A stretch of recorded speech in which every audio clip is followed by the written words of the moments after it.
Assalamualaikum warahmatullahi wabarakatuh. Hai, jumpa lagi di channel SKB Bidan Online. Bagi yang belum subscribe, segera subscribe ya. Langsung saja kita ke soal nomor 1. Seorang perempuan berusia 29 tahun, P1A0, akseptor KB suntik Ciclofam, datang ke PMB, mengeluh sejak menggunakan alat kontrasepsi tersebut mengalami haid tidak teratur dan flek-flek. Dari hasil anamnesa, pasien sudah menggunakan KB suntik 3 kali. Keadaan pada kasus di atas perlu diwaspadai apabila A. Terasa pusing dan lemas, B. Perdarahan lama dan menjadi lebih banyak, C. Berat badan meningkat, D. Tekanan darah 140/90 mmHg, atau E. Menstruasi tidak teratur. Jawaban yang tepat adalah B. Perdarahan lama dan menjadi lebih banyak. Karena berdasarkan kasus tersebut, ibu akseptor KB suntik Ciclofam kemudian sedang mengalami haid tidak teratur dan mengalami flek-flek. Nah, hal itu merupakan efek samping dari KB suntik Ciclofam, sehingga perlu diwaspadai apabila timbul perdarahan lama dan menjadi lebih banyak. Nah, untuk option A, C, D, dan E merupakan efek samping dari suntik KB Ciclofam. Seorang perempuan berusia 32 tahun, G1PN0A0, usia kehamilan 38 minggu, datang ke PMB dengan keluhan sering kencing dan merasa khawatir jika bayinya cacat. Setiap malam dia bermimpi tentang bayinya. Hasil pemeriksaan TTV dalam batas normal, TFU 3 jari di bawah prosesus kyphoideus, teraba besar, lunak dan bulat, kepala sudah masuk panggul. Apakah adaptasi psikologi yang terjadi pada kasus tersebut? A. Ambivalen terhadap kehamilannya, B. Kecemasan terhadap kehamilannya, C. Penerimaan terhadap kehamilannya, D. Perubahan citra tubuh akibat kehamilannya, atau E. Respon emosional ibu terhadap kehamilannya. Jawaban yang tepat adalah B. Kecemasan terhadap kehamilannya.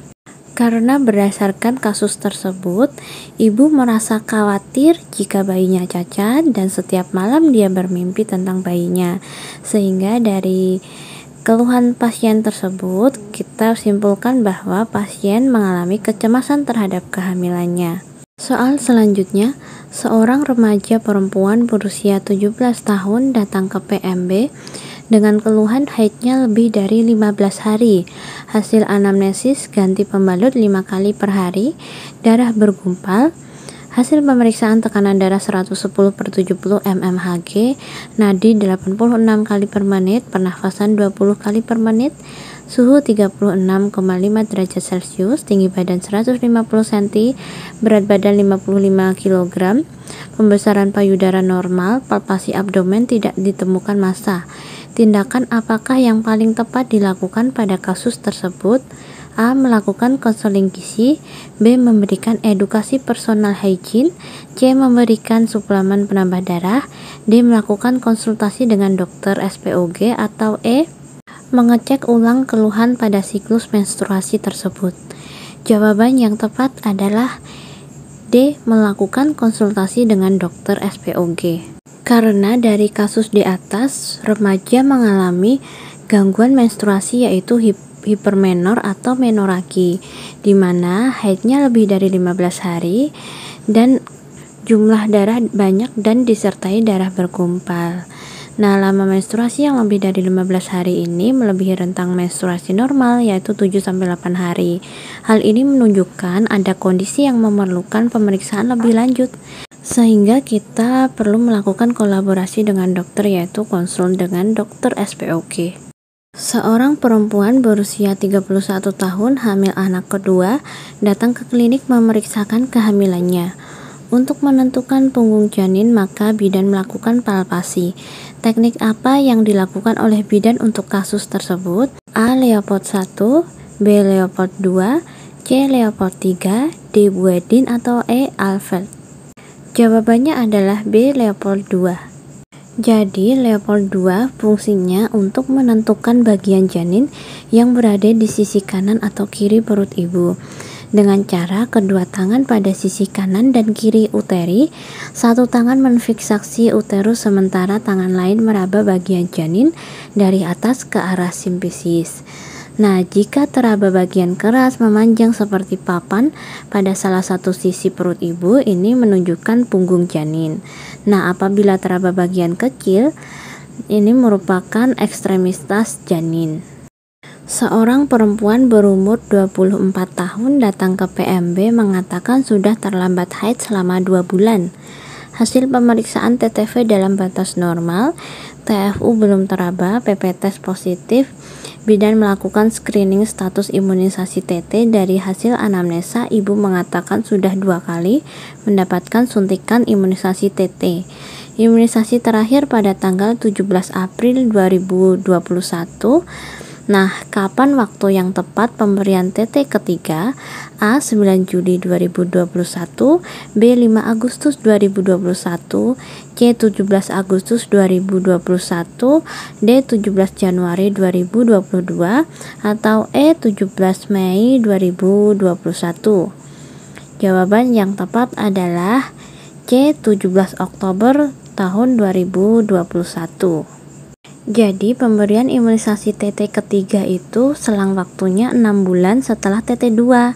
Nah, dari kasus tersebut, TT2 tanggal 17 April tahun 2021, kita tambahkan saja selang waktunya yaitu 6 bulan dari TT2.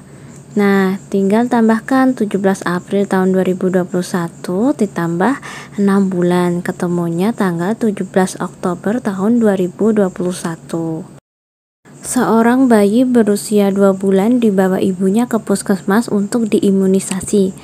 Hasil pemeriksaan berat badan 4.500 gram, dilihat dari kartu KMS bayi baru mendapat imunisasi HB0 dan polio 1. Apa jenis imunisasi yang harus diberikan pada bayi dalam kasus di atas? A. DPT-1, B. BCG, C. campak, D. DPT-2, atau E. HB. Jawaban yang tepat adalah B. BCG, karena dari kasus tersebut bayi baru mendapatkan imunisasi HB0 dan polio 1. Nah, karena bayi sudah berusia 2 bulan tapi belum mendapatkan imunisasi BCG, maka kita harus berikan imunisasi BCG karena usia 2 bulan itu waktu yang masih diperbolehkan untuk melengkapi imunisasi dasar lengkap. Soal berikutnya, seorang perempuan berusia 28 tahun, hamil pertama 38 minggu, datang ke PMB mengeluh perut sudah mules dan sering. Dari vagina keluar darah dan lendir, keadaan umum baik, TTV normal, HIS 3 kali dalam 10 menit, durasi 45 detik, TFU 32 cm, pada fundus teraba bokong, samping kanan teraba punggung, presentasi kepala 3/5, DJJ 148 kali per menit, pemeriksaan dalam vulva vagina, tidak ada keluhan, persio lunak, pembukaan 8 cm, ketuban positif, presentasi kepala, posisi UUK kanan depan, penurunan HOT 3, molase tidak ada. Apakah diagnosa pada kasus di atas? A. Partus skala 1 fase laten, B. Partus skala 1 fase aktif, C. Partus skala 2, D. Partus skala 3, atau E. Partus skala 4. Jawaban yang tepat adalah B. Partus skala 1 fase aktif, karena berdasarkan kasus di atas, pembukaan 8 cm yang menunjukkan masuk fase aktif pada kala 1. Seorang ibu usia 29 tahun, usia kehamilan 38 minggu, belum pernah abortus dan melahirkan. Datang ke klinik bidan dengan keluhan sering buang air kecil dan merasakan mules tetapi akan hilang saat istirahat atau mengurangi aktivitasnya. Hasil pemeriksaan TFU 2 jari di bawah PX, presentasi kepala, DJJ 120 kali per menit, TTV normal. Apakah tanda yang sedang dialami pada kasus di atas? A. Tanda Hegar, B. Tanda infartu, C. Tanda Gudel, D. Tanda Braxton Hicks, atau E. Tanda serviks. Jawabannya adalah D. Tanda Braxton Hicks. Karena dari keluhan pasien, ibu merasakan mules tetapi akan hilang saat istirahat atau mengurangi aktivitas. Jadi, kontraksi Braxton Hicks adalah kontraksi rahim tidak beraturan yang terjadi selama kehamilan, tetapi dapat dirasakan terutama menjelang akhir kehamilan. Untuk tanda gejala Braxton Hicks, diantaranya kontraksi tidak teratur, kadang muncul lalu hilang dalam tenggang waktu yang berbeda-beda, misalnya tiap 10 menit, nanti pindah lagi tiap 6 menit atau tiap 5 menit. Jadi tidak intens seperti kontraksi yang sesungguhnya. Kemudian kontraksi umumnya terasa lemah, tidak menguat dari waktu ke waktu, atau dapat menguat pada awalnya kemudian melemah dengan sendirinya. Kontraksi yang palsu biasanya hanya terasa di area depan perut atau panggul. Kontraksi akan berkurang atau berhenti ketika mengubah posisi atau aktivitas. Selanjutnya, seorang perempuan berusia 24 tahun G1P0A0 hamil 36 minggu datang ke PMB untuk kunjungan ulang. Hasil anamnesis, ibu mudah lelah. Hasil pemeriksaan tekanan darah 120/70 mmHg, nadi 80 kali per menit, pernafasan 20 kali per menit, suhu 36,5 derajat Celcius, TFU 30 cm, DJJ 164 kali per menit, HB 10 gram persen, protein urin negatif. Tindakan awal apakah yang paling tepat dilakukan bidan pada kasus tersebut? A. Melakukan rujukan, B. Memasang infus RL, C. Resusitasi intrauterin, D. Konseling persiapan gawat darurat, atau E. Melakukan kolaborasi dengan dokter. Jawaban yang tepat adalah C. Resusitasi intrauterin, karena dari kasus tersebut ditemukan DJJ 164 kali per menit yang artinya janin mengalami fetal distress, sehingga perlu dilakukan tindakan awal yaitu resusitasi intrauterin. Detak jantung janin atau DJJ normal itu berkisar dari 120 kali per menit sampai 160 kali per menit. Apabila melebihi dari 160 kali per menit, maka menunjukkan janin mengalami fetal distress atau takikardi. Kompetensi dan kewenangan bidan pada kasus kehamilan fetal distress adalah segera melakukan rujukan ke rumah sakit Ponek. Sebelum merujuk ke rumah sakit, bidan harus melakukan tindakan awal untuk stabilisasi atau pertolongan awal dengan cara melakukan resusitasi intrauterin. Cara melakukan resusitasi intrauterin adalah yang pertama, memastikan ibu mendapat pasokan oksigen yang cukup. Kemudian memastikan asupan cairan ibu memadai dengan pemberian cairan lewat infus. Kemudian mengubah posisi ibu dengan memintanya berbaring di sisi kiri.